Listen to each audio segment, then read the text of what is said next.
The champagne flute was still in my hand when the double doors at the back of the ballroom burst open and I stumbled through them, breathless, 20 minutes late, and completely certain I had just walked into my college roommate's wedding. I hadn't. I registered the wrongness in pieces, the way you register a car accident half a second after it's already happened. The flowers were wrong, blood-red roses instead of Rachel's blush peonies. The string quartet was playing something darker, older, European.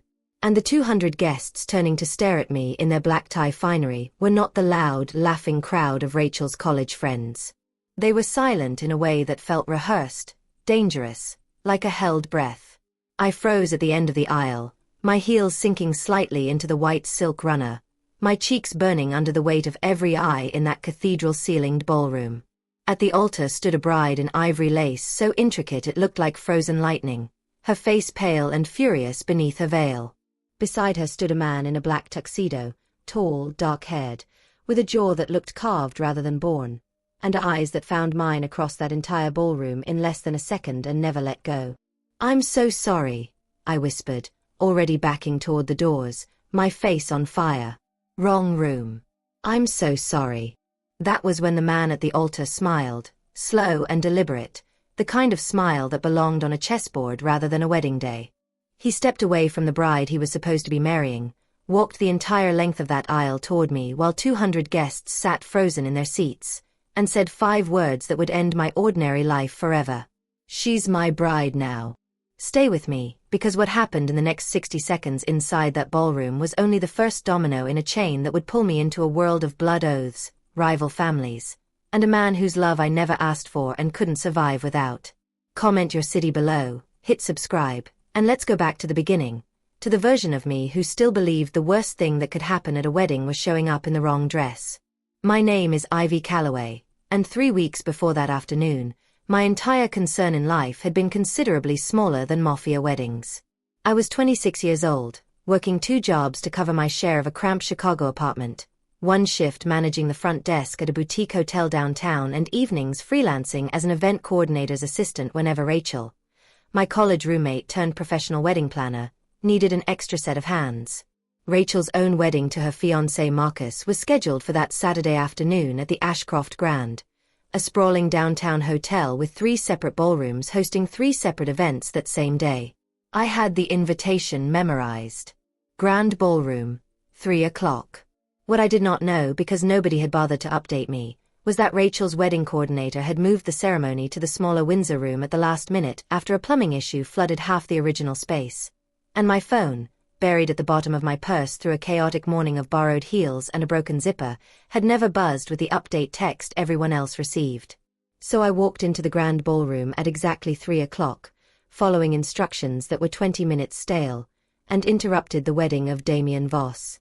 I would learn his name properly only minutes later, though something in my body seemed to recognize danger the moment his eyes locked onto mine, the specific, primal alarm you feel standing too close to the edge of something very high. Damien Voss ran Voss Logistics, a shipping and freight empire that controlled nearly a third of the cargo moving through the Great Lakes ports, at least according to the version of his life that made it into business journals. The version that didn't make it into business journals, the one I would learn piece by devastating piece over the following weeks, was considerably darker, older, and soaked in blood that had been spilled long before I was ever born into any of it. His bride that afternoon was Katerina Reyes, daughter of a man named Alexei Reyes, whose own empire operated in the shadow economy. Damien's family had spent 3 generations quietly building alliances within. Their marriage had nothing to do with love and everything to do with a fragile peace treaty between 2 organizations that had spent the better part of a decade circling each other with knives half drawn. I understood none of this standing at the back of that ballroom. All I understood was that a stranger in a black tuxedo was walking toward me with the calm, terrifying confidence of a man who had never once in his life been told no and meant to keep it that way. "Excuse me," I said, my voice climbing an octave higher than I intended as he stopped less than a foot away from me, close enough that I could smell cedar and something colder underneath it. Gunmetal maybe, though I wouldn't have recognized that smell yet if you'd asked me. "I think I'm in the wrong room. I'm so sorry, I'll just—" "You're exactly where you need to be," he said, low enough that only I could hear it clearly, though every camera in that ballroom was already turning toward us, every phone rising to capture whatever was about to happen. His eyes moved over my face with an intensity that made my skin prickle, cataloging, calculating, the way you'd study a hand of cards you'd just been dealt in a game you desperately needed to win. "What's your name?" "Ivy," I said, too startled to lie, too frightened to do anything but answer. "Ivy Calloway. I really think there's been some kind of mistake." "There has been," he agreed, and then he turned, still holding my gaze somehow even as he addressed the entire stunned ballroom behind him, and raised his voice to carry across the cavernous space with the effortless command of a man who'd been trained since childhood to be obeyed. "This wedding is over. I apologize to everyone who traveled here today, but I will not be marrying Katerina Reyes." The gasp that moved through that ballroom had a physical weight to it, a wave of silk and shock rippling backward through 200 guests. Somewhere near the front, an older man in a charcoal suit shot to his feet, his face draining of color and then flooding with a dangerous, furious red, and I understood, in the way you understand a threat before you understand the words attached to it, that this was Alexei Reyes, father of the bride, and that whatever had just happened had detonated something far larger than a cancelled wedding. Katerina herself stood frozen at the altar, her bouquet of blood-red roses trembling in her white-knuckled grip, her expression shifting from confusion to fury to something that looked, disturbingly, like relief, all within the span of a few seconds. She didn't cry. She didn't scream. She simply set the bouquet down on the altar rail with deliberate, icy calm and said, loud enough for the front rows to hear, "Thank God." Damien turned back to me before the chaos could fully erupt, his hand closing around my wrist, not painfully, but with an authority that left absolutely no room for negotiation. "Come with me," he said. "Right now." "I don't know you," I said, my heart hammering so hard I was certain he could feel it through my pulse. "I don't understand what's happening. I need to find my friend. This is supposed to be her wedding, I don't." "I know," he said, and for just a moment something almost gentle passed behind those dark, unreadable eyes. "I need you to trust me for the next 5 minutes. After that, I promise I will explain everything, and you can walk away if that's what you want. But right now, staying in this room is genuinely dangerous, and I need you moving." Behind him, I could see Alexei Reyes shouting something in a language I didn't recognize, his security detail rising from their seats in a wave of dark suits, hands moving toward jackets in a way that made my stomach drop through the floor. I made the decision that would rearrange the entire architecture of my life in less time than it takes to finish a single breath. I let Damien Voss pull me through a side door, out of that ballroom, and into a world I had absolutely no framework for surviving. We ended up in a private office 3 floors above the ballroom, the hotel's executive suite reserved, I would learn, specifically because Damien's security team had scouted and secured it days in advance in case exactly this kind of extraction became necessary. A man built like a refrigerator stood guard at the door the moment we crossed the threshold, and Damien released my wrist, putting careful distance between us, giving me room to breathe, to think, to run if I truly wanted to, though something about the way he positioned his own body between me and the door suggested he was fairly confident I wouldn't. "Explain," I said, wrapping my arms around myself, adrenaline still crashing through my system in violent waves. "Explain right now, or I swear I'm calling the police." "My name is Damien Voss," he said, sitting on the edge of the desk rather than looming over me, a small, deliberate gesture of trying to seem less threatening that I noticed even through my panic. "I run a shipping company. I also run something considerably less legal underneath that shipping company, and I suspect you already understood that from what you just witnessed downstairs." "You're Mafia," I said flatly, and watched him not bother denying it. "My family has controlled cargo movement through this region for 3 generations, he said. "The people who work under that umbrella call it many things. Mafia is close enough for now." He studied me for a moment. "Katerina Reyes and I were being married to seal a truce between my organization and her father's.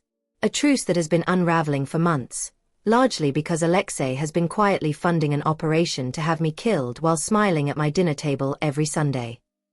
"So you cancelled your own wedding," I said slowly, "in front of 200 people, using a random stranger, because I needed a reason that couldn't be argued with," he said.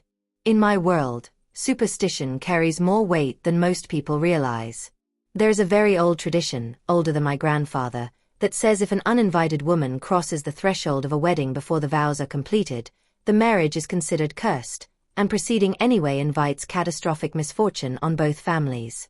It's mostly nonsense kept alive by old men who like having an escape hatch built into arranged marriages they never wanted to honor in the first place. He paused. You walked through those doors at exactly the moment I needed an escape hatch. So I'm your excuse, I said, anger finally breaking through the fear. You used me as a prop to get out of a marriage you didn't want, in front of a room full of dangerous people, without asking me a single question first. Yes, he said, without a trace of apology in his voice, which somehow made it worse and, infuriatingly, slightly more honest than an apology would have been. And I am aware of exactly how unforgivable that is. I also need you to understand something else, Ivy Calloway, because it matters considerably more than my apology does right now. Alexei Reyes just watched his daughter humiliated in front of every ally and rival we both have. He is going to want to understand exactly who you are and why you were there. If he decides you were simply an accident, an unlucky bystander, you'll likely be left alone entirely. If he decides you were part of a plan, if he decides I orchestrated this using you as a weapon, you become a target the moment you walk out of this hotel. The floor seemed to tilt slightly beneath me. You're telling me I'm in danger because of something you did. I'm telling you, he said, that for the next several weeks, until I can control the narrative and make it absolutely clear you were an innocent bystander with no connection to me whatsoever, it would be considerably safer for you to accept protection. My protection. And if I say no? If I walk out of here right now?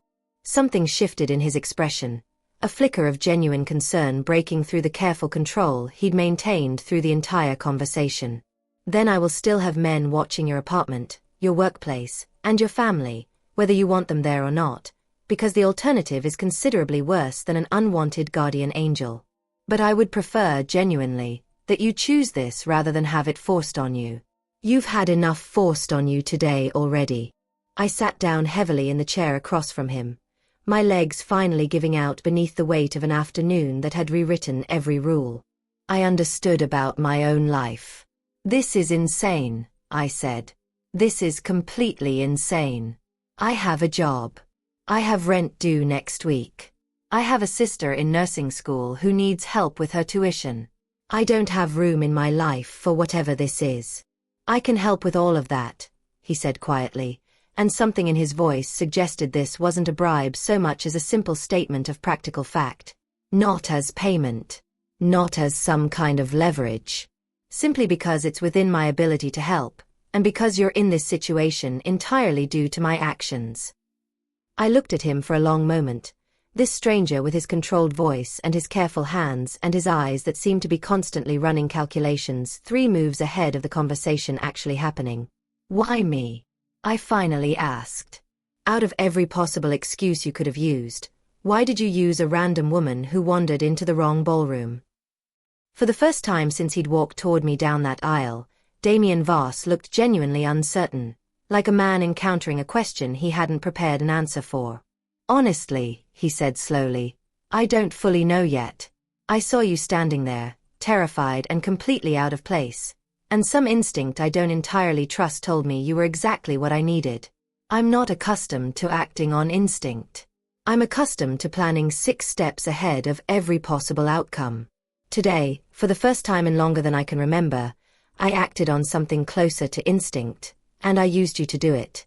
I understand if that terrifies you. It slightly terrifies me too. That honesty, unexpected and unpolished in a man who clearly controlled every other aspect of how he presented himself to the world, was the thing that kept me in that room rather than bolting for the door. I stayed that afternoon, long enough to hear the outline of a plan that would define the following months of my life. I would allow it to be publicly understood, through careful, controlled channels, that I was a woman Damien had been quietly involved with prior to the arranged marriage, that our reunion at the wedding had been genuinely accidental but had reignited something real between us. A story sanitized enough to remove any suggestion of manipulation aimed at the Reyes family, painting the interruption as an accident of timing rather than a calculated escape.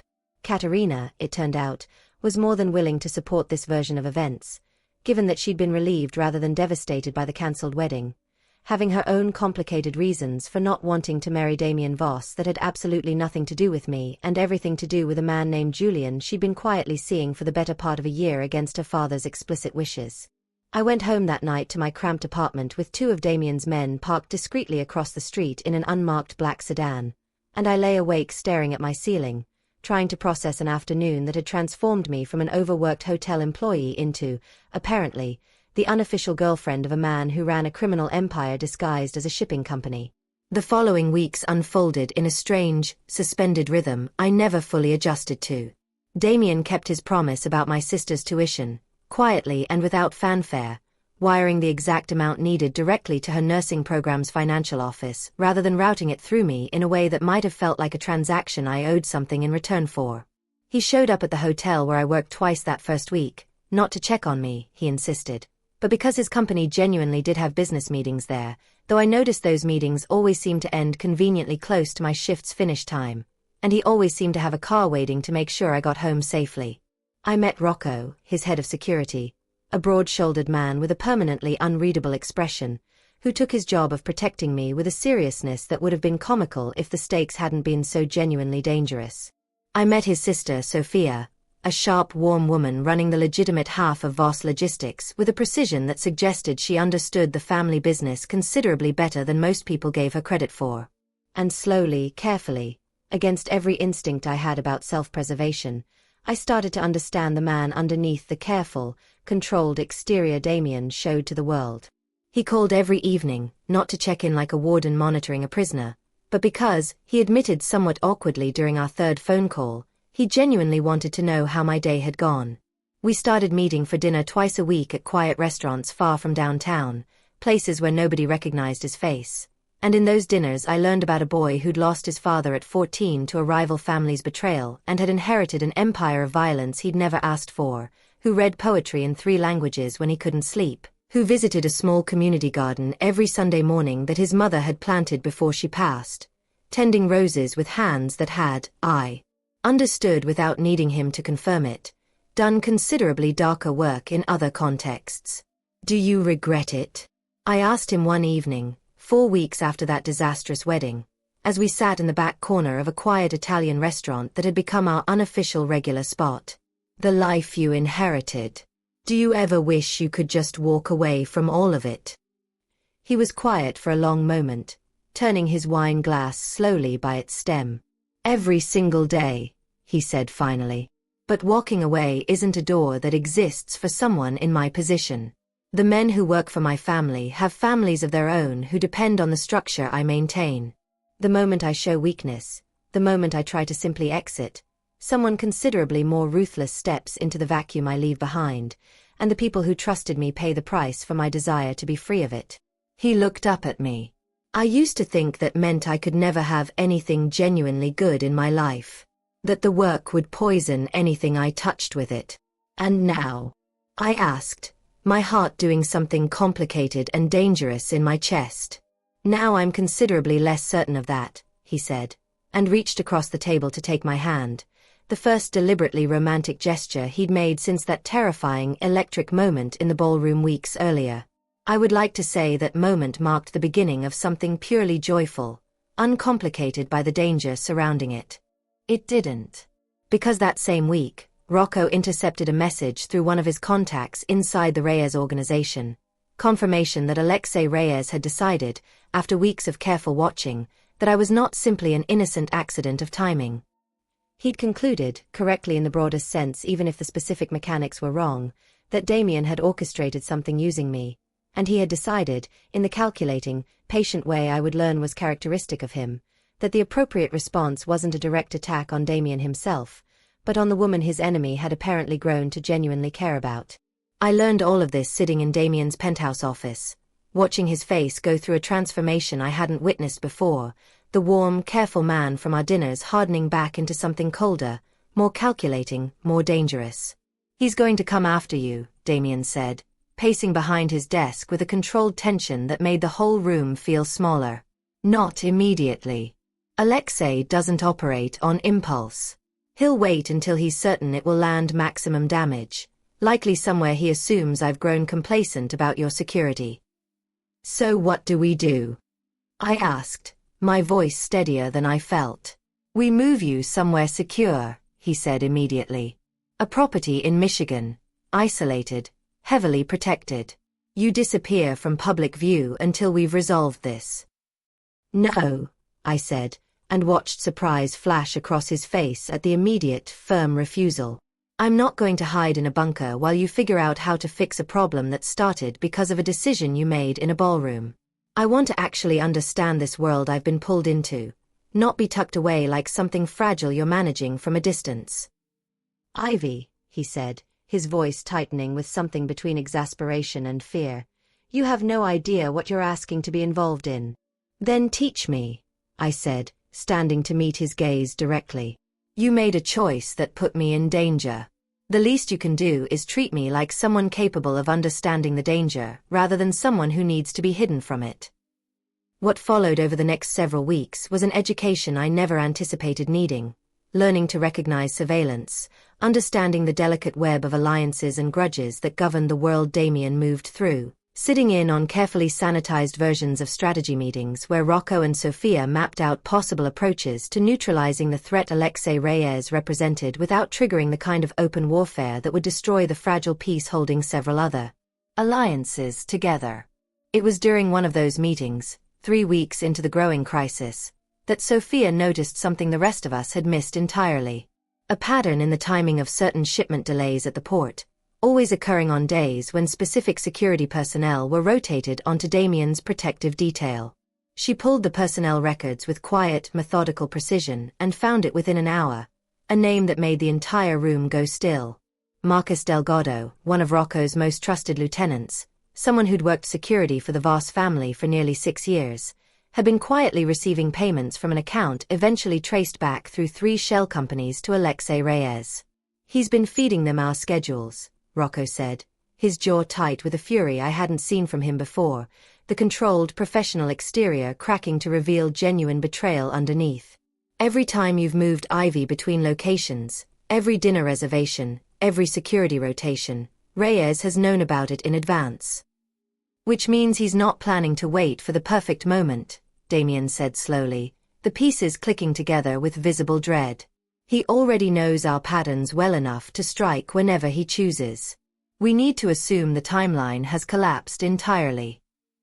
The attack came 2 nights later, not at the isolated Michigan property Damien had originally wanted to hide me in, but at a charity gala I'd insisted on attending, a public event hosted by Voss Logistics that Damien had reluctantly agreed I could appear at, reasoning that a heavily secured public event might actually be safer than the appearance of me hiding, since it would look, to anyone watching, like confidence rather than vulnerability. I was standing near the edge of the ballroom, a glass of champagne I wasn't drinking held loosely in one hand, watching Damien work the room with the practiced ease of a man born into leadership, when Marcus Delgado, still embedded in the security detail despite everything Sophia had uncovered, because Damien had insisted on keeping him close and monitored rather than tipping their hand too early, moved toward me with a smile that didn't reach his eyes. "Ms. Calloway," he said quietly, close enough that only I could hear him. "Mr. Voss needs you outside for a moment. Security concern near the east entrance." I don't fully know what instinct made me hesitate, whether it was something in the too careful neutrality of his voice or simply the weeks of training Rocco had drilled into me about trusting my own read of a room over polite social pressure to comply. But I hesitated, glancing toward Damien across the crowded ballroom, and in that half-second of hesitation, I saw Rocco's head snap up from across the room, saw him register Marcus standing too close to me with an expression that had shifted, and I understood, with a cold drop of certainty in my stomach, that something was deeply wrong. "I need to find Damien first," I said, stepping back, and Marcus's hand closed around my wrist with a grip that was nothing like the careful, deliberate hold Damien had used that first afternoon. This was rougher, more urgent, the grip of a man whose plan was unraveling faster than he could control it. "We're leaving now," he said, his voice losing its careful neutrality entirely, and I understood in that instant that the east entrance wasn't a security concern at all. It was an extraction point. I did the only thing I could think to do in that half-second of pure terror, screaming as loudly as I possibly could, a sound that cut through the polished murmur of the ballroom like a blade, and threw the glass of champagne directly into Marcus's face. He recoiled, his grip loosening for just a fraction of a second, and I bolted, shoving through startled guests, hearing chaos erupt behind me, shouting, the specific metallic click of a weapon being drawn that I'd learned to recognize during my weeks of hurried education, and then Damien's voice, closer than I expected, roaring my name across that entire ballroom. He reached me before Marcus could, physically placing himself between us with the same terrifying, fluid speed I'd witnessed once before, and what followed was chaos I only pieced together fully afterward, from Rocco's account and the eventual security footage. Marcus, understanding his cover was entirely blown, drew a weapon, and in the scramble that followed, in the desperate crush of 200 panicked guests trying to flee an unfolding gunfight in the middle of a charity gala, Rocco's team moved with the brutal efficiency of men who'd trained for exactly this scenario, subduing Marcus before he could fire a single shot, though not before another figure I hadn't clocked at all, a second infiltrator who'd been embedded among the catering staff for the express purpose of backup extraction, managed to slip away entirely in the confusion, disappearing before Rocco's perimeter could close around the building. I ended up on the floor behind an overturned banquet table with Damien's body curled protectively around mine, his heartbeat hammering against my back, both of us breathing hard in the sudden ringing silence that followed the chaos. "Are you hurt?" he asked, his voice raw in a way I'd never heard from him, checking my arms, my face, my hands with frantic urgency. "I'm okay," I managed, my own hands shaking uncontrollably now that the adrenaline was beginning to recede. "I'm okay, Damien. I'm okay." He pulled me against his chest so tightly it nearly hurt, and I felt him shaking too, this man who ran an empire built on controlled violence, undone entirely by the possibility of losing me. "I should never have let you come tonight," he said into my hair. "I should have locked you away somewhere safe and dealt with this myself, whatever the cost." "You couldn't have kept me locked away forever," I said, pulling back enough to look at him. "And Marcus would have found a way eventually, regardless of where I was, because he had access to everything. This isn't your failure, Damien. This is Alexei Reyes's choice, and it's going to end with him, not with us hiding for the rest of our lives." In the aftermath of that gala, everything accelerated. Marcus, held in a secured location and questioned with a methodical patience I chose not to think too deeply about, eventually confirmed what we'd already suspected, that Alexei Reyes had grown convinced Damien's rejection of Katerina at the altar had been a calculated humiliation orchestrated from the beginning, using me as an unwitting instrument, and that his plan had shifted from patient long-term retaliation to something more immediate once he learned, through Marcus's ongoing surveillance, exactly how deeply Damien's feelings for me had genuinely developed. Taking me, Marcus admitted under questioning, had never been about ransom or leverage in any conventional sense. It had been about inflicting on Damien precisely the kind of loss Alexei believed Damien had inflicted on his own family's honor. "We can't wait for him to try again," Sophia said during the emergency meeting that followed, spread across the same table where we'd first uncovered Marcus's betrayal weeks earlier. "Every day we spend reacting to Alexei's moves instead of controlling the situation ourselves is another day Ivy remains in danger." "What are you suggesting?" Damien asked, though something in his voice suggested he already suspected the answer and dreaded it. "A meeting," Sophia said. "Face to face on neutral ground, with enough witnesses from other allied families present that Alexei can't risk an open attack without destroying every remaining alliance he has left. We force this into the open, make it impossible for him to continue operating in shadows, and give him a choice between standing down publicly or losing everything he has left." "That's an enormous risk," Rocco said, his expression grim. "If he decides open conflict is preferable to public humiliation, we're looking at a war that could pull in half the organizations on the East Coast." "It's also the only path that ends this rather than simply delaying it," Sophia countered. "Reyes is patient, but he's also proud. Force him to choose between his pride and his empire in front of witnesses he actually respects, and I believe he chooses the empire." I sat through that entire conversation with a growing, uncomfortable certainty settling into my chest, The understanding that if this meeting was going to happen, if this confrontation was truly the only way to end the danger hanging over both of us, I needed to be present for it rather than tucked away somewhere safe while other people determined the shape of my own future. "I want to be there," I said, and watched every head in the room turn toward me.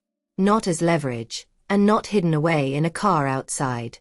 If this is about proving to Alexei Reyes that his attempt to use me as a weapon against Damien failed entirely, then hiding me away during the exact conversation meant to prove that point defeats the purpose.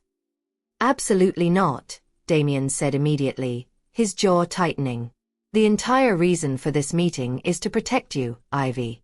Walking you directly into a room with the man who tried to have you kidnapped is exactly the point," I said, cutting him off, my voice steadier than I expected given how badly my hands were still trembling under the table. "He needs to see with his own eyes that his plan didn't work. That I'm not afraid of him, and that trying to hurt me only strengthened whatever exists between you and me instead of destroying it. That's a considerably more powerful message than anything Sophia or Rocco could deliver on your behalf."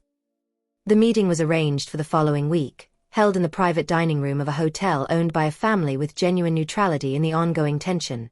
The Castellanos, old allies of both organizations who agreed to host precisely because their reputation for impartiality made any attempt at violence within their walls a catastrophic breach that would unite every other family against whoever committed it. I wore a deep emerald dress that night, not because Damien requested it, but because I'd chosen it deliberately, wanting to walk into that room looking like exactly what I now understood myself to be, not a frightened bystander pulled into a world beyond her control, but a woman who had chosen, with clear eyes and full understanding of the danger involved, to remain standing beside the man she loved rather than run from what loving him required.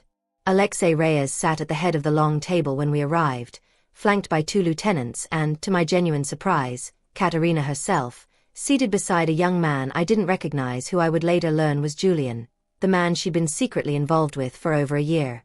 She met my eyes across the room with something that looked, unmistakably, like an apology. "Mr. Voss," Alexei said, his voice carrying the careful, controlled courtesy of men who'd spent their entire lives learning to disguise violence as diplomacy. "And Ms. Calloway, I understand you insisted on attending tonight." "I did," I said, before Damien could answer for me, holding his gaze steadily despite the way my pulse hammered in my throat.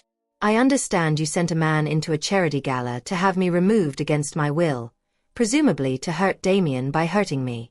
I wanted you to see directly that it didn't work, and that I'm not going anywhere."